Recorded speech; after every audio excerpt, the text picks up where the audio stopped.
No livro de Oséias, no capítulo 12, Oséias, capítulo 12, o verso 3, 4 e 5, está escrito assim na palavra de Deus: no ventre pegou do calcanhar de seu irmão, e pela sua força como príncipe se houve com Deus. Como príncipe lutou com o anjo e prevaleceu. Chorou, ele suplicou em Betel, o achou e ali falou conosco. Sim, com o Senhor, o Deus dos exércitos, o Senhor é o seu memorial. Ainda Gênesis, no capítulo 32 e o verso 24, está escrito assim na palavra de Deus: Jacó, porém, ficou só, e lutou com ele um varão, até que a alva subia. Amém. Queridos irmãos, a palavra de Deus, ela é boa, ela é viva, ela é eficaz. Mais penetrante do que espada alguma de dois gumes, penetra até a divisão da alma, do espírito, é apta para discernir pensamentos, intenção do coração. E quando estamos lendo a palavra de Deus, meditando, a gente está crescendo espiritualmente no conhecimento de Deus, como diz a Bíblia: antes crescei na graça e no conhecimento do nosso Senhor Jesus Cristo. E toda a palavra de Deus, ela é boa, Novo e Velho Testamento, a palavra de Deus. E sempre que lemos a palavra do Senhor, o Espírito Santo sempre tem ali uma ministração, um ensinamento ao nosso coração. E aqui nesse texto sagrado, vemos aqui Deus revelando através do profeta Oséias o cumprimento do seu pacto com Abraão, com Isaac, com Jacó e, consequentemente, com Israel. Quando lemos principalmente aqui em Oséias, no livro de Oséias, o capítulo 1, capítulo 2, capítulo 12 e o capítulo 14 do livro de Oséias, percebemos que Deus, principalmente nesses capítulos, está tratando da infidelidade de Israel no aspecto espiritual para com ele. Vemos também Deus exercendo justiça e juízo, tratando Israel desse declínio espiritual, levando ao arrependimento, ainda que Israel não compreendeu. Quando a gente vê essa não compreensão de Israel, em Oséias, no capítulo 4, Oséias já diz assim: Deus falando através dele, eu sararei a sua perversão, eu voluntariamente os amarei, porque a minha ira se apartou deles. Eu serei para Israel como orvalho, ele florescerá como lírio e espalhará as suas raízes como o Líbano. Estender-se-ão as suas vergôncias, e a sua glória será como a da oliveira, o seu odor como o do Líbano. Voltarão os que se assentarem à sua sombra, serão vivificados como o trigo, e florescerão como a vide, e a sua memória será como a vinha do Líbano. Falando da restauração de Israel. E quando a gente lê esse texto sagrado aqui, Oséias falando daquela nação, a gente sabe que Oséias começou logo tratando da infidelidade daquela nação com Deus, porque ele começa o capítulo falando do procedimento de Efraim e do procedimento de Judá. Nem sempre a gente medita nesses livros, mas é a palavra do Senhor, e todo crente leitor da Bíblia conhece bem. Ele começa dizendo assim: no capítulo 12. Efraim se apacenta de vento e segue o vento leste. Todo dia multiplica a mentira e a destruição, e fazem aliança com a Síria, e o azeite se leva ao Egito. O Senhor também tem contenda e castigará Jacó com Judá. Tem contenda e castigará Jacó segundo os seus caminhos, segundo as suas obras o recompensará. Porque Oséias aqui ele estava profetizando no reino do norte, onde estavam as 10 tribos, mas também no reino do sul, onde estava a tribo de Judá, as 2 tribos. Também Deus usando o profeta Oséias, dirigiu essa palavra de juízo, de correção, puxando aquela nação para perto de si, para o arrependimento, para o quebrantamento, para que pudesse alcançar as suas bênçãos. Agora, quando a gente olha direitinho aqui, o livro de Oséias, Deus, quando trata desde a esposa de Oséias, desde o perdão de Oséias, desde o castigo de Deus tratando Israel, aí a gente vê a grande bondade, a grande misericórdia de Deus para com o homem, para com o povo, para com aquela nação. Tem um versículo em Oséias, no capítulo 11, que ele fala assim, é o versículo 1, quando ele diz assim: quando Israel era menino, eu o amei, e do Egito chamei o meu filho. Interessante aqui que a gente vê que partiu do coração de Deus fazer um concerto perpétuo com Israel. A gente vê Gênesis no capítulo 17, que fala disso. Gênesis 17, versículo 19, nos diz assim a palavra do Senhor: e disse Deus, na verdade, Sara, tua mulher, te dará um filho, e chamarás o seu nome Isaque, e com ele estabelecerei o meu concerto, por concerto perpétuo para a sua semente depois dele. Interessante aqui é que Deus, ele, quando ama, ama. Quando ele quer, quer. E ele, no seu coração, antes, quando ele chamou Abraão e o dos caldeus, ele já viu ali Isaque, ele já viu ali Jacó, ele já viu ali a nação de Israel.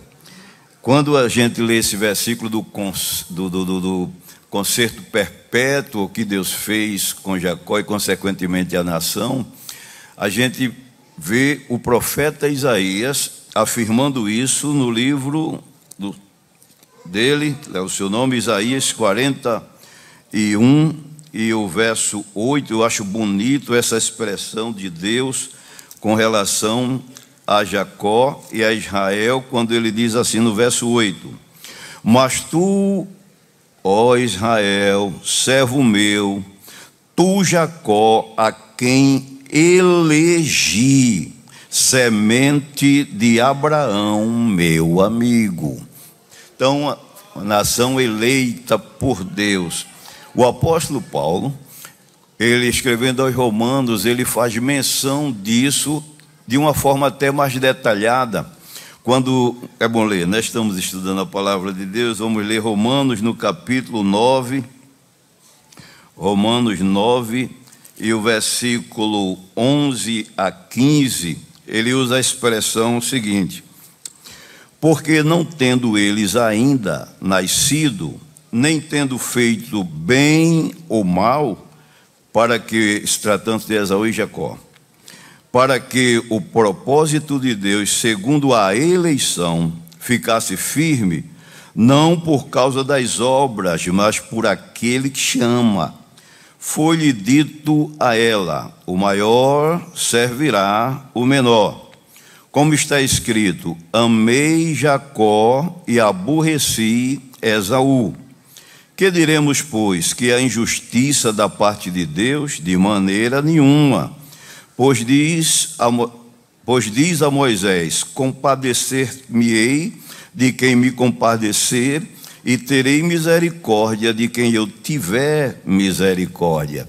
O apóstolo Paulo, ele aqui até, quando ele diz assim, do Senhor falando, amei a Jacó e aborreci Esaú, ele, será que Deus é injusto? Não, até porque ele faz aqui que eles ainda estavam no ventre e nem tinha feito nem bem e nem mal para Deus tratar diferentemente com algum deles. Mas aqui ele fala daquilo que Deus planejou no seu propósito, conselho secreto de fazer. Porque Deus, quando Deus tem os seus propósitos, Ele decreta lá na sua onisciência, no seu conselho, e aquilo vai acontecer do jeito que Deus traçou, do jeito que Deus planejou. Deus resolveu eleger Jacó, resolveu eleger aquela nação, e assim não...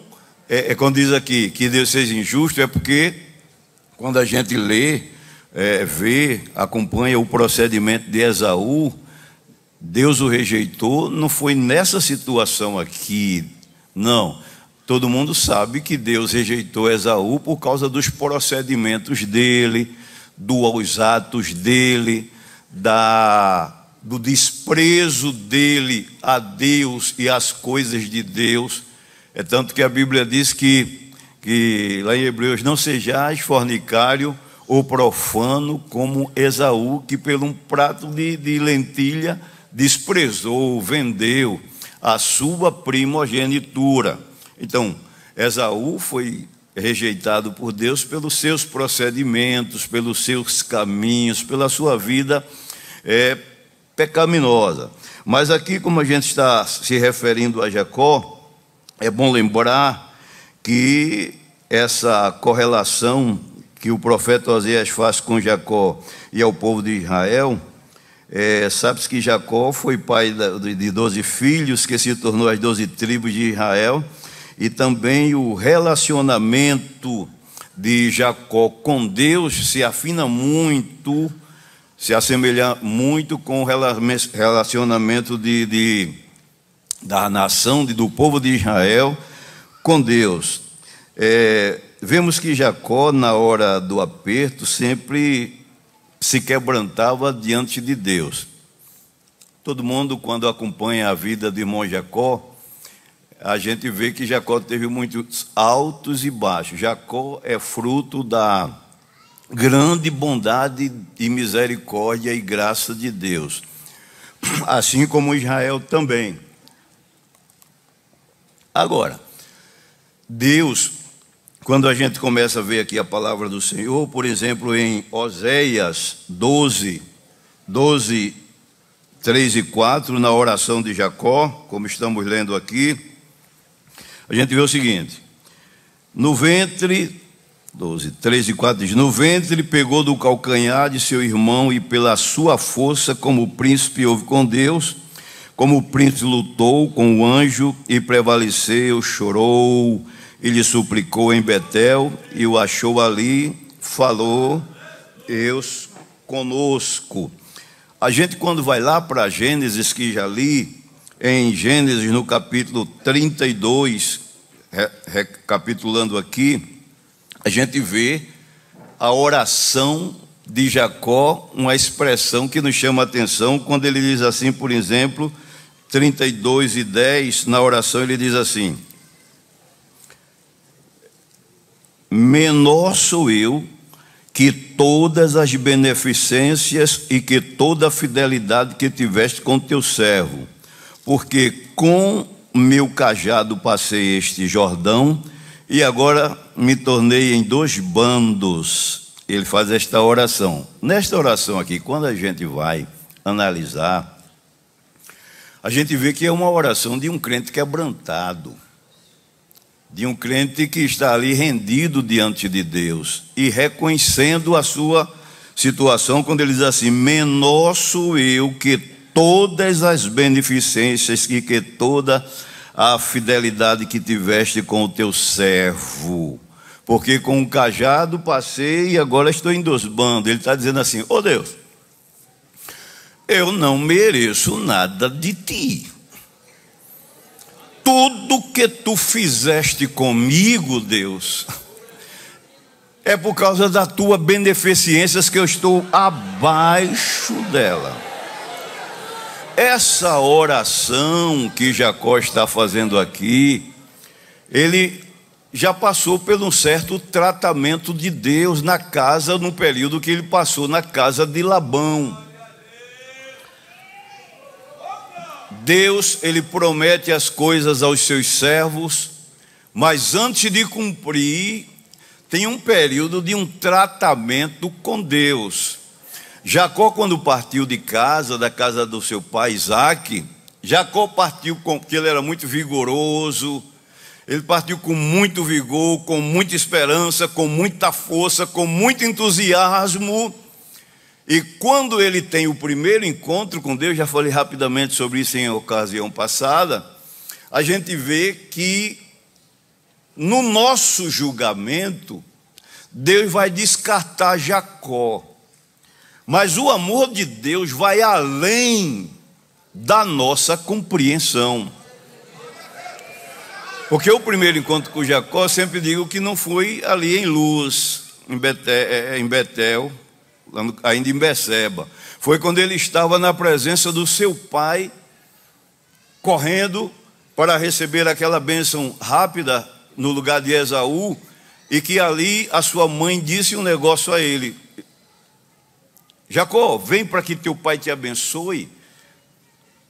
Rapidamente, teu irmão foi buscar a caça, mas vem aqui e teu pai, vou preparar, como já todos já sabem, preparar o cabrito do jeito que ele gosta, e vamos estar aqui perante a face do Senhor. No capítulo 27 e o versículo 8, 7, ela diz essa expressão que é interessante, que eu chamo 27 de Gênesis, e o versículo 7 diz assim: traze-me, caça e faze-me um guisado saboroso para que eu coma e te abençoe diante da face do Senhor.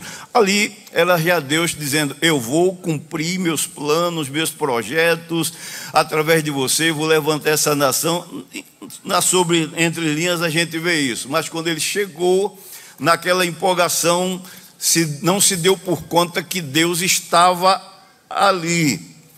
E quando o teste chegou, ele falou, e quando chegou aquela hora do pai pegar no braço, viu que ele já tinha colocado com a mãe a pele do cabrito, a lisura, mas tinha uma coisa que Deus disse: eu vou dar um toque aqui em Jacó. Foi quando o velho, já sem enxergar direito, o patriarca disse assim: como é teu nome? Aí ele fez assim: meu nome é Esaú. Aí o velho fez assim: o braço peludo é Esaú, a lisura de Esaú, agora a voz é de Jacó. Deus estava dando ali um sinal dele, dizendo: Jacó, eu te conheço. Mais na frente, lá no capítulo 28 de Gênesis, aí teve aquele momento, é ali onde eu digo que ali se esperava Deus dar uma encostada pesada em Jacó, porque quando ele estava separado da mãe, do pai, do irmão, para não morrer, fugir, quando chegou lá em Beceba, em Luz, que foi dormir, e teve aquela revelação da escada do anjos, dos anjos que subiam, desciam. Aí Deus de lá bradou, dizendo: Jacó, eis que eu estou contigo, te guardarei por onde. Se fosse eu e você ia dizer assim: Jacó, estás esquecido do que fizesse ali. Mas os caminhos de Deus a gente fica sem compreender. Deus não nos trata segundo o nosso merecimento. Foi Paulo que disse assim: ainda se falharmos, ele permanece fiel, porque não pode negar-se a si mesmo. Eu amei a Jacó. Deus fez um pacto perpétuo. E a gente, quando começa a ler e observar as entrelinhas dos acontecimentos, a gente vê que as trevas e o inimigo que não quer que Deus cumpra o seu propósito num povo, numa nação e em ninguém, começou a trabalhar ali. Mas a gente vai lendo devagarinho e vai vendo o cuidado de Deus e Deus cercando. Teve aquele momento em Gênesis 32, 24, que diz assim: Jacó, porém, ficou só, e um varão lutava com ele até o subir da alva. Eu acho interessante os detalhes de Deus. Deus cuida da gente dos mínimos detalhes da nossa vida e trata com a gente com os mínimos detalhes da nossa vida. Eu não vou relatar a prosperidade de Jacó, é muito grande aqui, é longa a história, longa.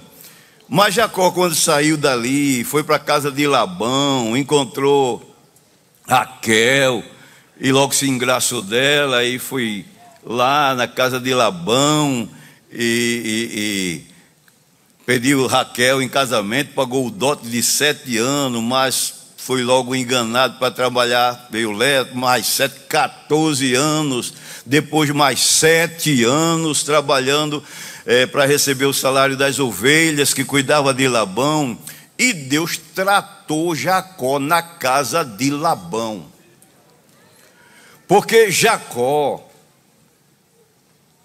quando ele fez o voto no Gênesis 28, que ele viu os anjos, que ele viu Deus falando, dizendo que estava com ele, ali ele se quebrantou quando ele disse assim: na verdade, o Senhor está neste lugar. Quando ele disse o Senhor, isso é linguagem de crente que já está quebrantado com Deus. Na verdade, o Senhor está neste lugar. Eu nem estava percebendo Deus. Quem diria que Deus estava aqui, nesse deserto?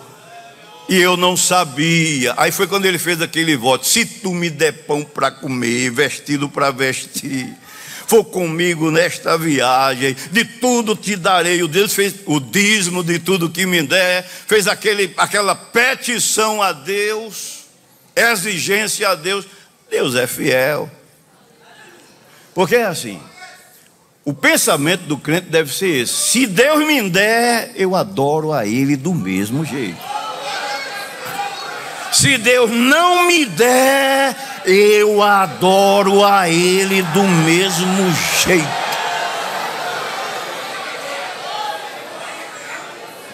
Se Deus multiplicar, sou fiel a Ele do mesmo jeito. Se a figueira não florescer, sou fiel a Deus do mesmo jeito.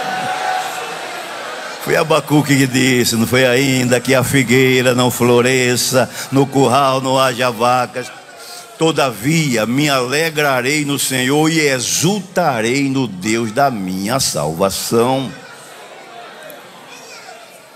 Mas Jacó chegou na casa de Labão e foi enganado por Labão com relação às filhas, foi enganado nas ovelhas, foi cobrado severamente das ovelhas, a ponto de não aguenta mais e voltar para casa. Interessante, queridos irmãos, quando a gente faz a correlação, o Oséias faz a correlação com Jacó, a gente vê que Jacó saiu de casa para não morrer, senão Esaú ia matá-lo. Quando chegou na casa de Labão, que precisou de sair, que fugiu, saiu com as filhas de Labão. Labão saiu e só não matou, só não acabou com a vida de Jacó, porque Deus protege. Já falei que Deus cerca. E quando ele saiu, aí chegou no meio do caminho, Deus freou Labão e disse: Labão, não faças, não diga nem bem nem mal a Jacó. E quando ele encontrou Jacó, que tratou de tudo, ele disse o seu plano que ia fazer, mas disse: o Deus de teu pai me apareceu e disse que eu não fizesse, falasse bem ou mal a ti. Interessante é que parece que quando a pessoa está andando, está alheio aos cuidados de Deus. Deus não nos solta momento algum.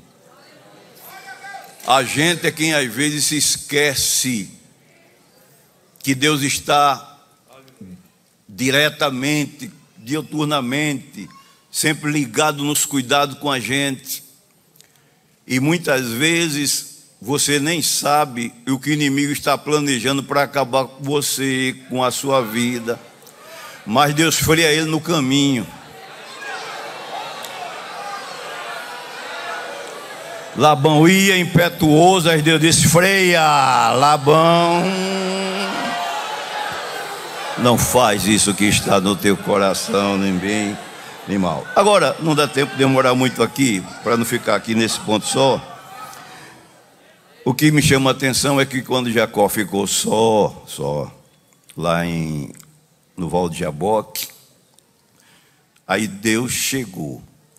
Lutava com Jacó um varão como li aqui. Quando eu digo que Deus cuida da gente dos mínimos detalhes e trata com a gente com os mínimos detalhes, é porque tem coisa que parece que Deus não ligou ou se esqueceu. Deus não se esquece. Deus, quando chegou lá, Jacó, vigoroso ainda, deixou a família em cima, o gado, fez essa oração, porque já estava apertado, porque Esaú já vinha com 400 homens para destruí-lo. O ranço de vingança não tinha se acabado. 20 anos passou, ele estava com vontade de matar Jacó igual. Quando soube do seu retorno, preparou os homens e disse: vou matá-lo. Jacó, quando soube, não teve outra, foi se render diante de Deus. Tem hora que para Deus cumprir os planos de Deus na nossa vida, Deus rende a gente, desarma a gente e trata a gente.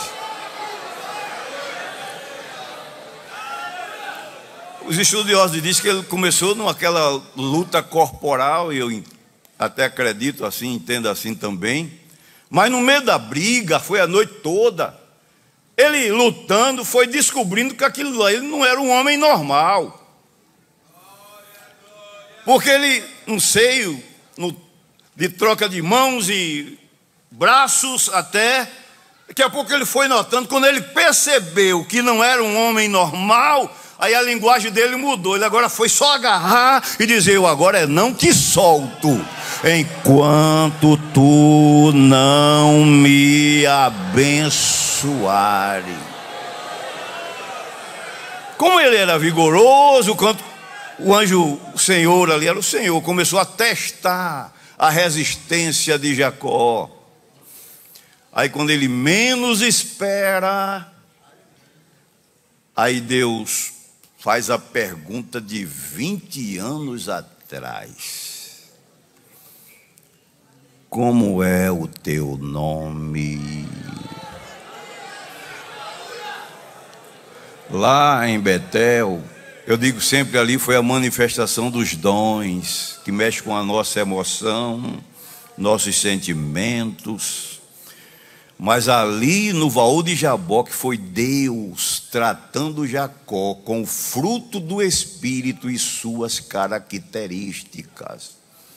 Não significa dizer que quando Deus está abençoando um crente materialmente, ele já está totalmente afinado com Deus. Não, às vezes ainda falta um pedacinho. Ainda falta, às vezes, um arrochinho ainda na tarraxa para terminar de afinar. Deus abençoa a gente, dá bem materiais, dá saúde, dá família, mas não dispensa o caráter equilibrado e afinado com Ele. Como é o teu nome? declaro que nesse momento, quando você está ouvindo a palavra de Deus, o Espírito Santo que usa a espada do Espírito vai lá aonde eu não posso ir, vai lá aonde o pastor não pode ir. Como é o teu nome? Aleluia. Teus negócios, teus procedimentos, teus pensamentos. Será que Deus não sabia o nome de Jacó? Mas perguntou. Deus se lembrou daquele momento lá atrás, da emoção, que o pai disse: como é teu nome? Meu nome é Esaú. E Deus lá.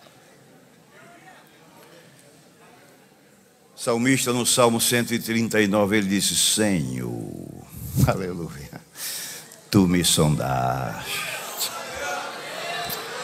tu me conheces, tu conheces o meu assentar, tu conheces o meu levantar, sem que haja uma palavra da minha língua, tu já sabes tudo, Senhor. Jesus já está falando contigo, não está? Aqui é o lugar de Deus levar o baú de Jabó, que a luta começa e Deus pergunta: como é o teu caminho? Como é a tua vida secreta? Como é que tu estás se comportando quando ninguém está lá? Só você na frente do computador, do celular, seja onde for. Essa palavra vai aonde eu não posso ir. Aqui é o lugar de Deus colocar o prumo, aleluia, na nossa vida. Oh, glorificado seja o nome de Jesus para sempre. Mas puxando aqui, a hora corre. Interessante a expressão quando ele diz em Oséias 11: quando Israel era menino, eu chamei do Egito, eu amei, do Egito chamei meu filho. Israel ali era escravo de Faraó, gemendo as dores da escravidão do Egito, não tinha expressão, nem ciência, nem fraco na tecnologia política, nem tinha poder bélico algum. Mas Deus comparou a bênção que iria desenvolver e o progresso como o de uma águia. Interessante as coisas de Deus. Eu gosto de analisar esses detalhes, porque Deus poderia comparar uma pombinha ou uma outra ave, mas comparou a águia. Deuteronômio, no capítulo 32, e o verso 9, ele compara assim a Israel. Ele diz assim: porque a porção do Senhor é o seu povo, Jacó é a parte da sua herança. Achou-o na terra do deserto e no ermo solitário, cheio de uivos. Trouxe-o ao redor, instruiu-o, guardou-o como a menina do seu olho. Como a águia desperta o seu ninho e se move sobre os seus filhos, estende as suas asas, toma-os e os leva sobre as suas asas, assim só o Senhor o guiou e não havia com ele Deus estranho. Ainda, a palavra de Deus no livro do Êxodo, nessa mesma comparação, ele comparou a águia, quando ele diz 19, o verso 4: vós tendes vistos o que fiz aos egípcios, como vos levei sobre asas de águias e vos trouxe a mim. Interessante isso aqui. Por quê? Israel, quando era menino, eu o amei. Estava ali naquela forma embrionária, no Egito, sobre o jugo de Faraó, mas disse, eu amei lá. E de lá chamei o meu filho. Aí aqui diz, comparou ele como a águia. Por quê? A gente analisando, a águia é uma ave que se destaca entre as outras, porque por causa da sua capacidade de voar, que tem um voo veloz, a sua capacidade de enxergar, que quem já leu sobre a águia sabe que ela tem um golpe de vista que alcança muitos quilômetros e enxerga com um raio quase de 360 graus e é muito veloz para atacar a sua presa, e é uma ave que se destaca entre as outras por esse distintivo que ela tem de velocidade, de visão, de defesa. Aí Deus comparou Israel a esta ave aí. Deus assim comparou, mostrando o quanto ele elevou Israel a ponto de ser referência para o mundo. E a gente sabe que é notório a referência de Israel no mundo, na ciência hoje, na medicina, na tecnologia, na política, no poder bélico. Entre outras coisas também é o relógio escatológico de Deus. Aí a gente vê o quanto Deus faz quando Ele coloca no coração um propósito, e ainda que o inimigo, porque a gente sabe que o inimigo ele se opõe a tudo que é de Deus e contra Deus, para desfazer o que é de Deus e os propósitos e planos de Deus. É por isso que ele ataca. Quando ele sabe que Deus tem um propósito, um plano na sua vida, você vai receber alguns ataques do inimigo. Mas a gente só não tem medo porque Deus guarda a gente. Deus protege a dentro, como protegeu Israel, como protegeu Jacó. A Bíblia diz que a gente vê na Bíblia, o inimigo nem conseguiu destruir Jacó nem Israel, nem conseguirá, porque Deus guarda Israel. Salmo 121 e o verso 4 diz assim, o Senhor é quem te guarda. Ele nem dorme e nem tosquerneja, o guarda de Israel. Aí interessante, ele trabalha na esfera espiritual, porque a gente não vê, é aí a nossa dificuldade de lutar contra as hostes espirituais, porque a gente não vê eles, mas eles veem a gente. No lado material você está vendo o que vem lhe atacar, mas no lado espiritual não. Você não sabe do projeto que o inimigo projeta contra você. Você não sabe das armadilhas que o inimigo projeta para você cair nela, morrer nela, se acabar nela. Você não vê. Agora, a nossa felicidade é porque o guarda de Israel nem dorme nem... Enquanto ele está projetando lá como vai querer frustrar o plano de Deus na tua vida, Deus está lá, já não é nem planejando, Deus já tem pronto o livramento e desarticulação daquilo que Satanás preparar. Por exemplo, vários ataques quando a gente lê sobre eu acho bonito quando eu leio sobre a nação de Israel na Bíblia, porque desde o seu nascedouro até hoje o inferno trabalha para destruir Israel, e todo mundo sabe disso. Agora, o que eu acho bonito é que quando o inimigo arquiteta a destruição, ele não sabe que Deus já está ali com a providência. Por exemplo, lá em Êxodo, no capítulo 1, e o versículo 15 e a 17, não vou ler por conta do tempo, ali, quando Moisés estava lá no Egito ainda criança, aí Faraó planejou aquele projeto para tirar a identidade de Israel, acabando com os homens, com os meninos. Aí foi lá onde estavam as parteiras e disseram, olha, mulher que nascer deixa, mas se for homem, mata. Não sabia que Deus já tinha preparado as parteiras. Deus tem gente em todo canto.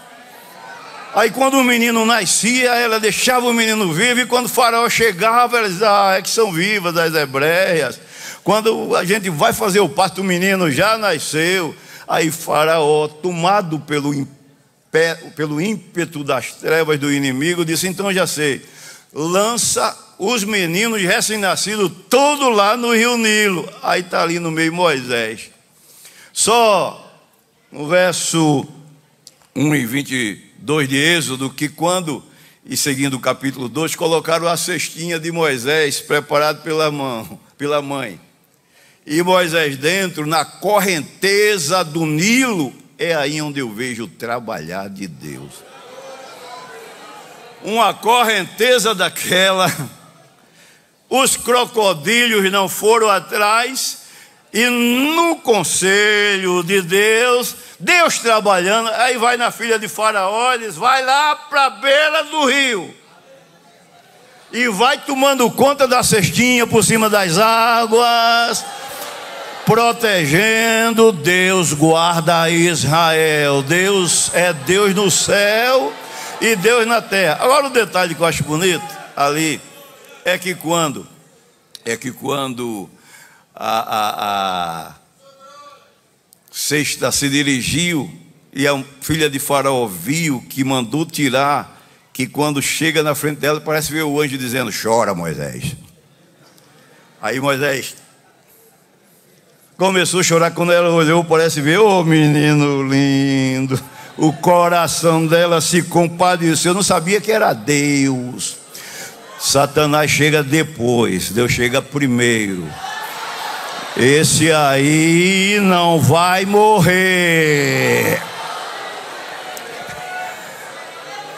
A irmã de Moisés, já vigilante, disse: a senhora quer que eu arrume uma ama para ela, para tomar conta dela? Vai, traz uma mulher hebreia para tomar conta. Aí a menina vai: mãe, vem cá, mãe. A cestinha foi bater lá junto da filha de Faraó, e ela mandou te chamar para cuidar de Moisés. Aí a mãe vai, quando ela: se ela cuida desse menino, cuida, e eu vou lhe dar um salário. O tiro de Satanás sai errado. Deus guarda Israel. Não dá tempo a gente detalhar. Daqui a pouco vem Amã querendo matar e acabar os judeus. Mas quando Amã chegou com o plano, Deus já tinha Mardoqueu na porta, preparando Esté para o dia do livramento.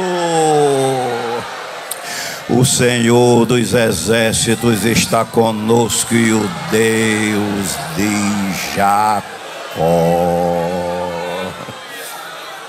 é o nosso refúgio. Não dá tempo a gente chegar na oração e quebrantamento de Israel que Jeremias falou no capítulo 29, e ali do quebrantamento, da oração de Israel diante de Deus. Porque Deus, 29, 10 e 14, aquela oração de Jacó, quando Oséias faz menção, teve um momento que Deus permitiu Israel ir ao cativeiro por causa dos seus próprios caminhos. Tal Jacó, tal Israel, de vez em quando altos e baixos. E Israel chegou numa situação que Deus, para tratá-lo, levou ele para o cativeiro, profetizado lá no capítulo 25 de Jeremias. 70 anos. E depois de serem tratados por Deus, ficaram de um jeito que a Bíblia diz que eles disseram assim: estamos como osso sequíssimo. Pereceu, acabou a nossa esperança. Estamos cortados. Quando eles chegaram a essa situação, eles estavam dizendo assim: aquilo que Deus prometeu a Isaac, aquilo que Deus prometeu a Abraão, Isaac e Jacó, acabou-se. Quando eles viram que até as portas do sepulcro de Jerusalém foram queimadas, arrancados os portões, destruído tudo, eles: acabou-se a nossa esperança. Mas quando eu leio Jeremias capítulo 29, E o versículo 10, glória a Deus, aí eu vejo aqui o quebrantamento de Jacó e aqui o quebrantamento de Israel, e há um coração quebrantado e contrito, não desprezarás, ó Deus. Ó que oração aqui que o Deus concedeu a ele. Começando do versículo 10, ele diz assim: porque o Senhor derramou sobre vós um espírito de profundo sono e fechou os vossos olhos. 29 de Jeremias, recapitulando aqui. E 10, aí diz assim: porque assim diz o Senhor, certamente que passados 70 anos, na Babilônia, vos visitarei e cumprirei sobre vós a minha boa, tornando-vos a trazer a este lugar, porque eu bem sei os pensamentos que penso de vós, diz o Senhor, pensamento de paz e não de mal, para vos dar o fim e o propósito que esperais. Então me invocareis, e ireis, e orareis a mim, e eu vos ouvirei, e buscar-me-eis e me achareis, quando me buscardes de todo o vosso, e serei achado de vós, diz o Senhor, e farei voltar os vossos cativos, e congregar-vos-ei de todas as nações e de todos os lugares, para onde vos lancei, diz o Senhor, e tornarei a trazer-vos ao lugar de onde vos transportei. O que me chama a atenção agora nesse versículo aqui, é que quando eles pensaram que o plano de Deus já estava terminado, que tudo estava perdido, aí Ezequiel era um dos cativos de Judá. E Deus toma Ezequiel, leva no vale de ossos sequíssimos lá, e dá uma volta com Ezequiel, olhando a situação de Israel, e que Ezequiel já estava vendo também. Aí lá vem a pergunta de Deus: ô Ezequiel, eu acho bonita essa parte, poderão viver esses ossos? Irmão, é fácil ressuscitar um defunto de 4 dias, já cheira mal, mas ainda está ali o coração, o fígado, os órgãos, mas ossos sequíssimos, o crânio da cabeça ali, o braço não sei aonde, a coluna lá não sei por onde, aí tudo seco lá. Aí Deus diz: ó Ezequiel, dá uma volta aqui, dá uma olhada. Jesus é maravilhoso. Pode, Ezequiel, reviver esses ossos? Ezequiel era inteligente,